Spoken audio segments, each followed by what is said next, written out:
साहब ये लीजिए आपका टिफिन। अरे वाह कृष्णा, क्या है टिफिन में आज?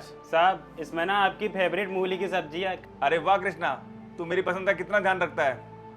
थैंक यू बेटा। और कृष्णा मेरे लिए क्या बनाया तूने? मेम साहब आपके लिए ना मैंने आलू के पराठे बनाए, ये लीजिए आपका भी tiffin. Thank you so much. ठीक है मेम साहब, मैं चलता हूँ अब। साहब ये लीजिए आपका टिफिन। क्या हो गया कृष्णा, आज ऑफिस को इतना कैसे निहार रहा है तू? कुछ नहीं साहब, और हाँ मैं कल से ना आपके लिए टिफिन लेकर नहीं आऊँगा अब। अरे क्या बात हो गई कृष्णा? अरे तेरा खाना खाए बिना तो हमारा दिन ही नहीं चलता यार, और तू बोल रहा है कल से टिफिन नहीं लाऊंगा। नहीं साहब, ऐसी कोई बात नहीं है, आप ना गलत समझ रहे हो। अरे ऐसी कोई बात नहीं है तो फिर तेरा मुंह क्यों लटका हुआ है?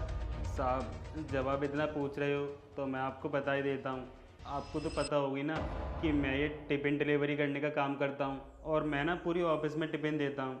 लेकिन साहब कोई मुझे टाइम पर पैसे दे देता है तो कोई पैसे नहीं देता, और मेरा घर का खर्चा भी नहीं चल पा रहा। मेरी माँ का कॉल आया था, छोटी बहन की शादी करानी है, बाबूजी का इलाज कराना है, और साहब मेरा टिफ़िन का काम ना बिल्कुल भी नहीं चल रहा। तो माँ बोल रही थी कि बेटा तू ना कुछ और काम कर ले, तो बस इसीलिए मैं ना अपने गांव जा रहा था और मैं आपसे बोल रहा था कि मैं अब आपके लिए टिफ़िन लेकर नहीं आऊँगा। इतनी प्रॉब्लम हो गई तेरे को और तू बोल रहा है कि तू टिफिन बंद कर देगा? हर समस्या किसके जीवन में नहीं आती, हर इंसान के जीवन में समस्या है, और बिना समस्या के तो जीवन ही नहीं है ना यार। और ये छोटी छोटी समस्याओं से हमें डरना नहीं चाहिए।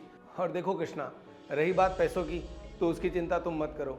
अरे मुझसे जितना बन पड़ेगा मैं तुम्हारी हेल्प करूँगा, और तुम घबराओ मत, मैं तुम्हारी पूरी मदद करूँगा। और ये रहे मेरे पास कुछ पैसे, मैं आज बैंक में जमा कराने के लिए लाया था, तो शायद ये तुम्हारी किस्मत में लिखे हो, तो जो भी तकलीफ हो तुम इनसे दूर करो।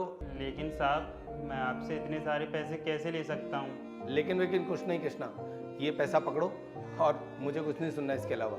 साहब जी आपका ना बहुत बहुत धन्यवाद जो आपने मुझे इतने सारे पैसे दिए। आपको पता है मैं ना बहुत ज़्यादा परेशान हो रहा था, बहन की शादी करानी थी, माँ का इलाज कराना था, लेकिन सच में आप ना मेरे बड़े भाई जैसे हो, जो आप मुझे इतना समझते हो। आपने मेरी मजबूरियों को समझा। मैं तो ये सोच रहा था कि मैं ना अपना टिफ़िन का काम बंद कर दे रहा हूँ और गांव चले जाऊँगा, लेकिन साहब आपने मुझे समझाया, और मैं गांव जाके भी क्या करता। आपने मुझे इतने सारे पैसे दिए और आप मेरा काम बढ़वाने की बात कर रहे हो। सच में साहब आप ना बहुत अच्छे इंसान हो। देखो कृष्णा, मुझे धन्यवाद की ज़रूरत नहीं है, और तुम अच्छे से अपने परिवार का ध्यान रखो और यहीं पे बिजनेस करो, और ये टिफ़िन का काम बंद मत करना, ठीक है? ठीक है साहब।